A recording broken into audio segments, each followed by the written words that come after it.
worry about the walls. Well, he needed a new paint job anyway. Listen, you might unwrap me, will you? I feel like the mummy. Yeah. Daddy loves mummy, doll. Let's get these shrouds on them, yes? Gently, gently. Wow. Did that hurt? There are times when having the captain of homicide for a best friend really comes in handy. My outer office was a crime scene now. Pat could have played hardball, but instead he turned the place over to the lab rats and accompanied us to the light and easy. How can you eat at a time like this? Pass the ketchup. Mike, do you even know who these guys are? Word. No, why? Do you? Hell no. Really, I should. Both of us know just about every player on every team in this town. They had Chicago accents, remember? Well, one thing seems certain. It's not Rita Vance who's the target, Mike. It's you. You're popular in all kinds of circles. How about the DA circles? Is he coming after my license? Which one? Your PI ticket or your conceal and carry? What have I done to deserve losing either one? Killed 3 men in 2 days? Self-defense. This is a recording. It's my guess that the DA will try to put you and Betsy on the bench. He just doesn't care if he loses my vote, does he? Sorry, that's myself. Yeah, Hammer. Mr. Hammer, this is Luigi Farelli speaking. Yes, sir. Listen, Pat, fella, I gotta take this quietly. Oh, go ahead. I love it when you keep things from me. I went out into the rain, tucked my coat collar up and my hat brimmed down, stepped into the doorway to speak with the elder statesman of the Chicago Cosa Nostra. Don Luigi, I appreciate the phone call. I don't believe our paths have ever crossed, Mr. Hammer, at least not directly. No, sir, but you probably are friends, associates, who likely think not very highly of me. Oh, you're respected, Mr. Hammer, or at least you appear that. You're known as a man of your word and as a man who settles his own scores. I plead guilty to that. So, when I hear that you wish to speak to me, I pay the respect of calling. Now, Luigi, I am on a job that I seem to have screwed up. Guarding your late son's widow. She's had some death threats. Forgive me for interrupting, Mr. Hammer. I am aware of all that. I also am aware that she has disappeared. Yes. Last night, when I was with her, 2 men tried to kill me. One got away in a car, the other I took out. Dangerous city you live in. And about 90 minutes ago, 2 more guys were waiting for me in my office with guns. They're dead too. Oh, I've heard you are impulsive. Before this conversation goes any further, Don Luigi, I have to tell you that all of these contract killers hail from your part of the world. I sent no one to kill you. You are known as a man of your word too, Don Luigi. Thank you, Mr. Hammer. Is that all you want? Do you know if I sent men to kill you? No, sir. I need to ask you a few questions about your late son. My son is a source of great sadness for me and for his mother. Lawrence is not a subject I wish to discuss with just anyone. Well, sir, I'll leave that up to you as to whether I'm just anyone. What I want to know is, was your son really the straight arrow he appeared to be? Was he secretly involved with your operation, Don Luigi? My son was a businessman, Mr. Hammer. An able one, gifted, shrewd, far more brilliant than his father. That doesn't exactly answer my question. Oh, it doesn't, huh? Okay, look.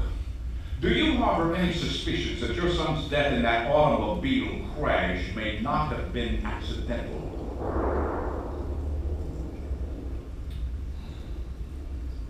Are you still there, Don Luigi?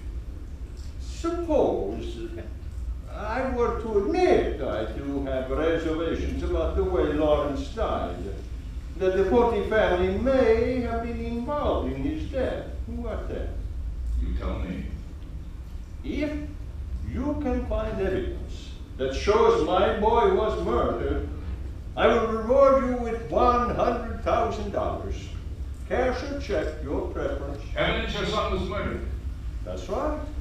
The kind that would hold up in court. Well, you have an excellent sense of humor, Miss Hale. No, just enough evidence to hold up in my court. Or yours. So, I had a new client, and cash would be just as fine. Next afternoon, Velda and me piled into my vintage Mustang convertible and got out of the city.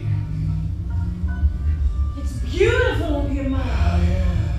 Storm Mountain's the gateway to the Hudson Islands. A lot of old-time painters made their reputations laying this very landscape on canvas. The Orange County Sheriff's substation was on Main Street in quaint little Cornwall. The sheriff himself was waiting for us, Sheriff Andy Rockwell. We're so very grateful you made time for us, Sheriff. Actually, I was glad to hear from you. This case is stuck in my craw for a long time. Let's see if we can't get it unstuck. Well, I've gathered some photos for you. Yeah. The accident photos were spread out like a grisly bandit. The vehicle, a Jaguar, was a twisted mass of scorched metal. A grotesque modern art sculpture. Mr. Hammond, our medical examiner established that Lawrence Farr did indeed die in this crash, no doubt about it. Yeah, but your tone suggests there's doubt of something. Well, take a look at those photos. The side of his face wasn't affected by the fire. Bruises. Right. And these burns, here and here, yeah. Small, round, nasty little polka dots. Those don't seem like the kind of burns you get in a fire that erupts in a vehicular accident. Those are more like burns from the tip of a cigarette.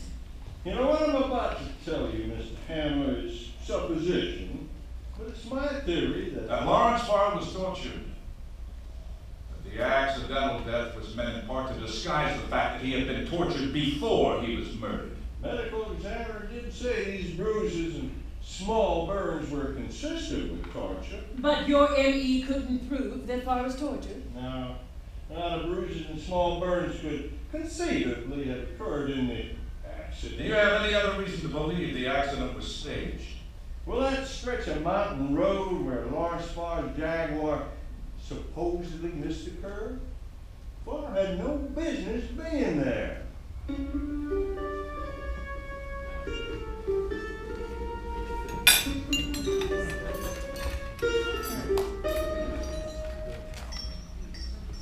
That was delicious. I haven't had trout in ages. I can't stand that stuff. Please leave the hell off. I can't stand food that looks back at you. You've always been the Swedish type. That's why you ordered your filet blood red.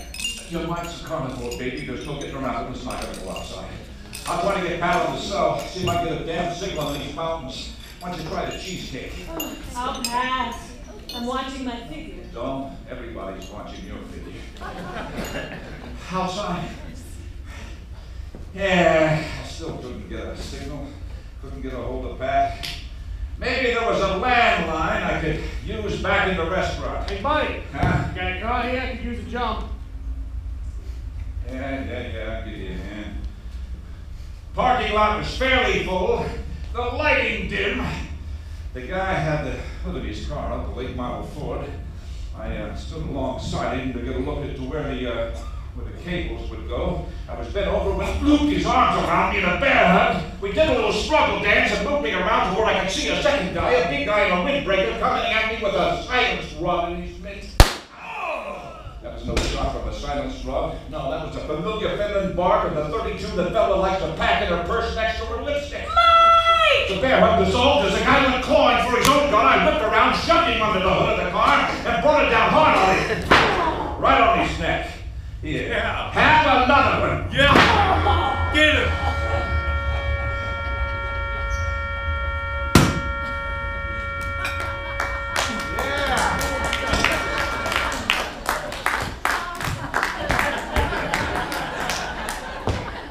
I killed mine, Mike. What about yours? Let me check.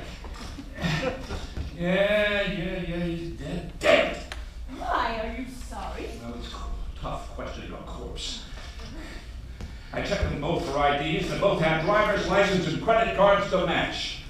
Mr. Jones and Mr. Smith. perhaps you've heard of them. Sheriff Roswell made the aftermath as smooth as possible, but we didn't make it back into the city till the next morning. I tried Pat both at HQ and on his cell. No answer. I left Velda at the office and once again made my way to the St. John's Theater, where I found Pat in the lobby. He took me off to one side. I heard about your little day trip, Mike. 2 more kills, 5 in 3 days. Hey, one was Velda's. Lucky you seem to have made a friend of that sheriff in those mountains. Damn near decapitated one of the assailants, slamming down the hood of a car. His You're head- getting creative. His head was still on. Listen, why does Gold look like death warmed over? Our esteemed producer received a disturbing phone call this morning. Got a ransom demand by phone about an hour ago. Come on, man, spill details. Gold wants Rita back in time for tomorrow night's opening of Mrs. Doodle Dandy. It'll cost him $1 million in cash. Used bills, nothing smaller than a 20. Further details to be revealed by phone.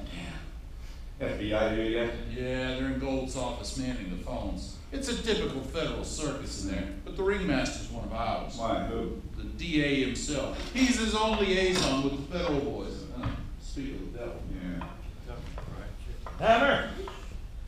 I want a word with you. I suppose Captain Chambers here's already told you the FBI is on the case. Guy named Mannheim? Mannheim's heading it up. Ring any bells? Yeah, we tangled once or twice. Well, he wants nothing to do with you, except maybe to find an excuse to toss your sorry tail behind bars for obstruction of justice. Really, though. And here I was only starting to obstruct justice on this one. I have specific orders from Mannheim. You are not to go anywhere near this case. You consider yourself warned. Yeah? Listen, I'll make a note. Take it easy, Mike. The feds are on top of Now, this. the feds couldn't organize a fart in a bathtub.